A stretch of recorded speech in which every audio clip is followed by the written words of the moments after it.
All right, should we move on, Ryan, to the Trump news yesterday? Yeah, so Donald Trump getting hammered by a judge for fraud. The judge says he doesn't even need to hear evidence anymore. He said just looking at the plain paperwork, he can say that a lot of fraud was going on. You've had the Trump kids, I think we put a B1 here, had the Trump kids kind of freaking out about one particular part of the ruling where the judge apparently said that he guesses that Mar-a-Lago should be worth about $18 million, and Trump said it was worth $1 billion plus. Now, I think, and the problem for the valuation of Mar-a-Lago is that it has to be a club. It has to sell as a club. It can't be, subdivided up into a million different McMansions. Right. My favorite part of all of this is that the Trump basically suggested, according to the judge, that any valuation that he put on a property, including Mar-a-Lago, is legitimate because he could find a buyer from Saudi Arabia who would pay that price, which I think is true, but more damning. Like, he should be in the cell with Menendez.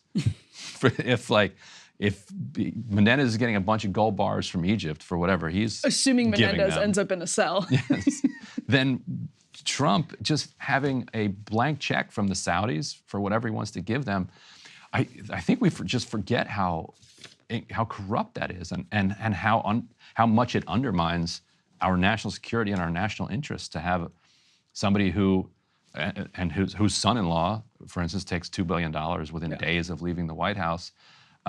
If you every day know that you have a blank check that you can just write from the Bank of Saudi, that's gonna be in your head when you're making foreign policy. Absolutely, absolutely. And it's one of the, I think, legitimate arguments that was made about Donald Trump and his business interests over the course of his presidency. There were all kinds of funny ones that were made, but that was always a legitimate one. And this is, so basically the news yesterday is there's this civil suit that, it's Letitia James actually brought against Donald Trump. And the judge ruled in that lawsuit that Trump and the Trump organization deceived banks and insurers and other types of people, I'm reading from the Associated Press here, by, quote, overvaluing his assets and exaggerating his net worth on paperwork used in making deals and securing loans. So one example of that is Mar-a-Lago, as you mentioned, inflating, according to the judge, its value on one financial statement by 2,300%. He also, the judge, quote, rebuked Trump for lying about the size of his Manhattan apartment. Trump claimed his 3-story Trump Tower penthouse was nearly 3 times its actual size, valuing it at $327 million. And the judge also pointed out that they would list rent-controlled apartments as worth just as much as unrent-controlled apartments. Yep. Unrestricted land they would list as just as much as restricted land. Here's why, and you know me well, so you know I have just no soft spot for this crime, this particular crime, because it's what Joe Giudice and Teresa Giudice went to actual prison for. These are the Real Housewives of New Jersey star. They pencil whipped a little bit of a mortgage, just to help, just so that they could float from one gut rehab to another. And the FBI and the rest of the IRS and everybody else came at them and sent both of them to prison and deported Joe. Yeah.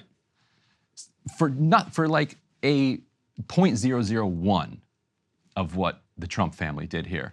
So no sympathy for me.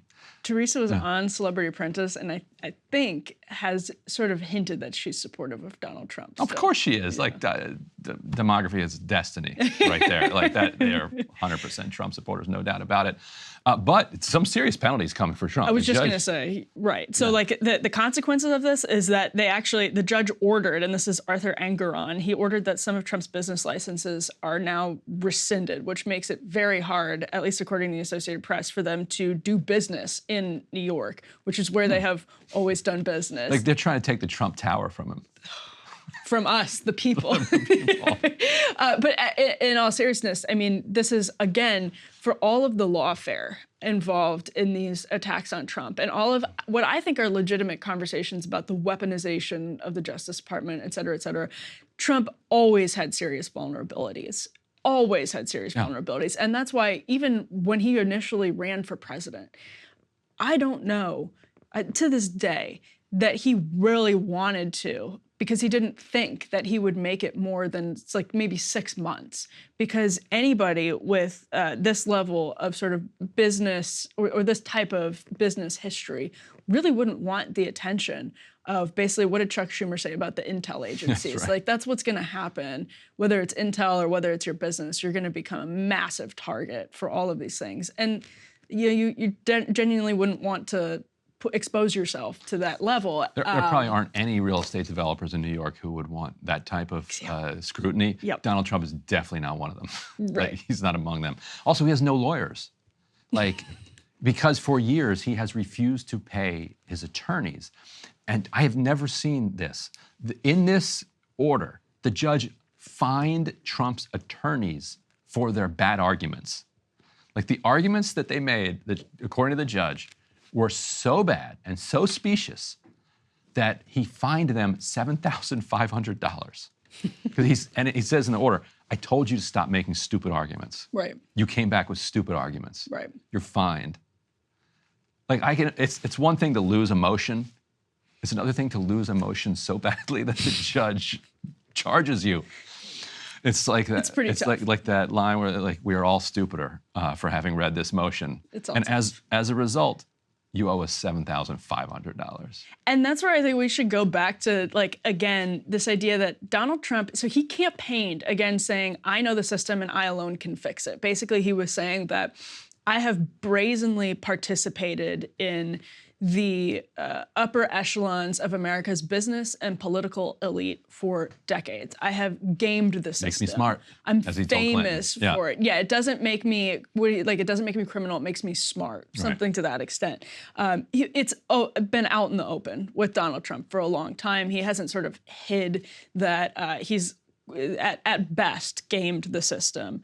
And so I don't think this affects him with voters. I think, again, like people actually know this stuff about Donald Trump. Like it's totally baked into the Trump cake, as we talk about a lot. So the question of whether or not this is like a big blow to Trump politically, I think it's not a big blow to Trump politically at all. But at the same time, pocketbook wise, ouch. This is a very real hard consequence for him on that level, for sure. Right, because he didn't have the types of lawyers and accountants who would say, you know what, that's not the square foot. It's not the square foot size of this apartment. And you can't say this is worth $350 million because if anybody looks, they'll know it's not. And that's illegal. You're going to get in trouble. And if anybody would say that to him, he would, A, not pay them, B, fire them. And why does this not bother Trump voters? And this is maybe the most important question. It's because on the one hand, Donald Trump was in some sense willing to say things like, it doesn't make me criminal, it makes me smart. And that's, I don't know I'm paraphrasing him, but he did say it makes me smart in relation to, I think it was taxes. Yeah. So like on the one hand, again, people know this, they expect it, but they also see him as somebody who has kind of turned his fire on the others, the Clintons, the Bidens, who are doing the same thing. And so people are genuinely upset about corruption, petty corruption like this, in addition to like really serious major corruption, Saudi corruption.